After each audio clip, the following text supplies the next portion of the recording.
In this video, I'll explain the difference between primary and secondary emotions, how you can tell them apart, and how you can start healing the secondary emotions which are coming from your past.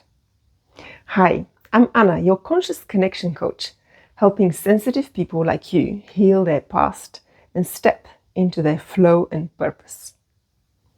So what are primary emotions? Primary emotions arise in the present and are able to resolve in the present. They're expressed, reach a high point, and dissipate within a short time. For example, if someone forcefully bumps into you so that you almost fall, it could be that anger arises. It arises spontaneously and is of short duration. It subsides easily, leaving no residue. Anger as a primary emotion is functional. It gives you an awareness that there's a boundary issue, whether physically, such as in this example, or emotionally, if, for example, you were not allowed to make your own choice when that would be appropriate. In this way, anger helps you to set a boundary. Now, let's take the hypothetical situation of getting a negative comment on your work review. You could experience the same thing, anger or disappointment rising up and subsiding. But you could also experience anger that then lingers on as dissatisfaction or irritation and frustration that lasts for the whole day or even the whole week. This lingering of the emotion is a sign that what we have here is not a primary emotion. Primary emotions dissolve as they are expressed. Secondary emotions linger on and are not helped by being expressed. So this is how to spot secondary emotions.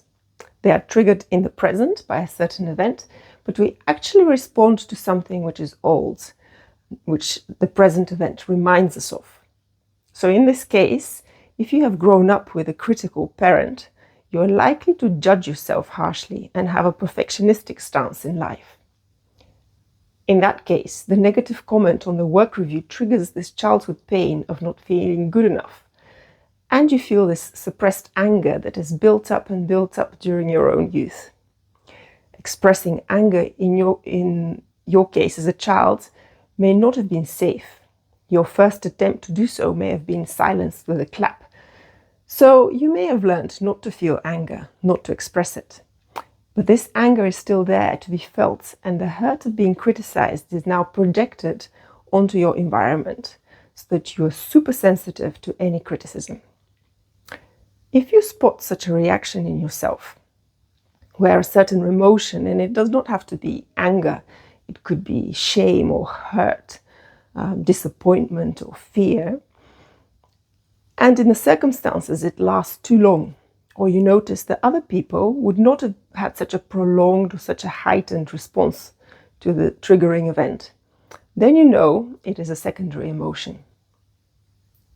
Secondary emotions are not healed by being expressed, and they linger on. Other people are also unable to react adequately to your secondary emotions. This is because the secondary emotions are old emotions.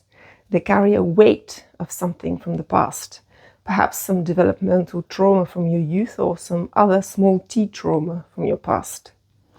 Your reaction to the current event is charged, and your partner or boss or whoever you're interacting with in the present cannot do anything with this charge which comes from your past. This is why those around us cannot react adequately to our secondary emotions. It is important to realize that one can heal a secondary emotion.